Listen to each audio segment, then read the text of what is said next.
इस वीडियो में हम ग्लोबल इकोनॉमिक पर्सपेक्टिव इंडेक्स 2021 के बारे में जानेंगे। इस इंडेक्स को वर्ल्ड बैंक रिलीज़ करता है और ये साल में 2 बार आता है। इस बार ये जो इंडेक्स है इसमें कौशिक बासु ने जो इमर्जिंग इकोनॉमीज़ हैं जैसे इंडिया, चाइना, इन सब कंट्रीज़ के बारे में बहुत ही एक इम्पॉर्टेंट 3 चीज़ें बताई हैं। तो इस वीडियो में हम उन 3 चीज़ों को डिस्कस करेंगे। तो जैसा कि हम जानते हैं कि global economic perspective index world bank release करता है साल में 2 बार, और इस इंडेक्स के अनुसार जो इंडिया का इकोनॉमिक ग्रोथ है इस साल का वो लगभग 8.3% होने वाला है।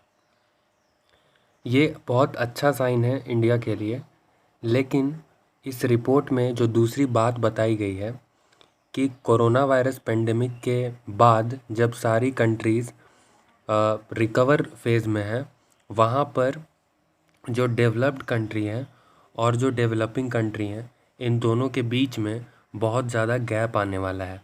मतलब कि जो डेवलपिंग कंट्रीज़ हैं उनमें पॉवर्टी लेवल और हाई होगा, अनएम्प्लॉयमेंट और ज़्यादा बढ़ेगा। तो ये एक रिपोर्ट की बात है। तीसरी चीज़ जो ये है कि इस रिपोर्ट में जो इमर्जिंग मार्केट का जो कॉन्सेप्ट होता है कि वो ज़्यादा अट्रैक्टिव डेस्टिनेशन है बिज़नेस करने के लिए, तो इंडिया को जो है वर्ल्ड में एक इमर्जिंग मार्केट के तौर पे देखा जाता है।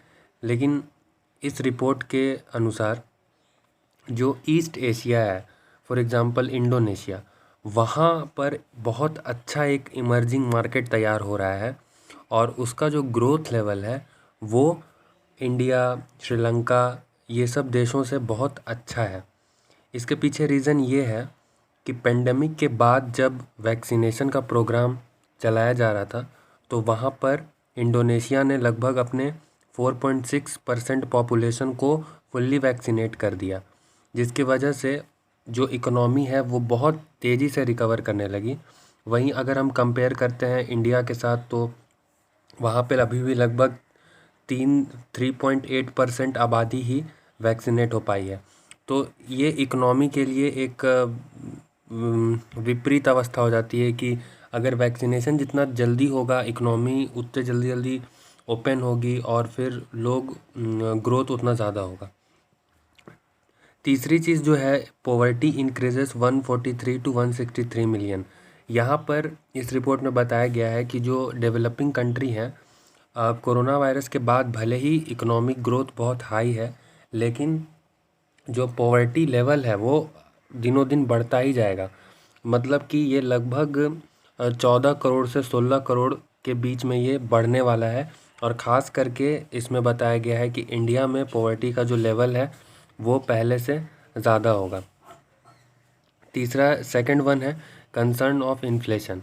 कंसर्न ऑफ इन्फ्लेशन का मतलब ये हुआ कि इस रिपोर्ट में कहा गया है कि जितने भी वर्ल्ड इकोनॉमीज़ थे ये पेंडेमिक में बहुत ज़्यादा फिस्कल पॉलिसी को अपनाया गया, यानी वहाँ पे कंट्री के अंदर बहुत ज़्यादा पैसे को इंड्यूस किया गया ताकि इकोनॉमी जो है वो बहुत मंदी में ना चली जाए।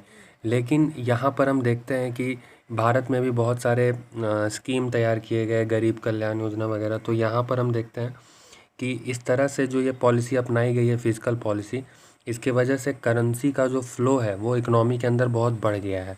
और जब भी करेंसी का फ़्लो इकोनॉमी में बढ़ जाता है तो इंटरेस्ट रेट डाउन हो जाता है, और ये इंटरेस्ट रेट कम होने की वजह से अब यहाँ पर एक सिनेरियो ये क्रिएट हो रहा है कि मान लेते हैं यूएसए जो है वो अपने कंट्री को वैक्सीनेट जल्दी कर लेता है, और वैक्सीनेट करने के बाद वो ऐसा करने लगे कि बैरियर क्रिएट करने लगे ट्रेड करने के लिए।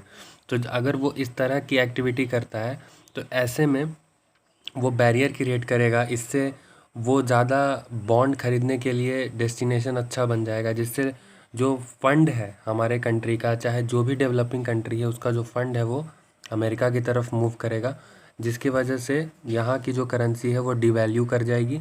और डिवैल्यूड होना अभी करेंसी का सबसे खतरनाक स्थिति है। तो इन्फ्लेशन जो ये बढ़ेगा, ये इन्फ्लेशन एक तरह से डेवलपिंग कंट्री को हार्म ही पहुंचाएगा। और तीसरा जो पॉइंट इसमें रखा गया है वो है ट्रेड कंसर्न। ट्रेड कंसर्न इसलिए क्योंकि ट्रेड का जो कॉस्ट है वो अब बढ़ेगा, जैसा कि इसमें बताया गया है। टैरिफ्स तो के वजह से तो ट्रेड में प्रॉब्लम आते ही है, साथ में ट्रांसपोर्ट, ब्यूरोक्रेसी और करप्शन की वजह से भी ट्रेड में जो है वो प्रॉब्लम्स आएंगे। और ये जो ट्रेड कंसर्न है ये डेवलपिंग कंट्रीज़ के लिए ज़्यादा है। तो इस वीडियो में इतना ही। Thank you.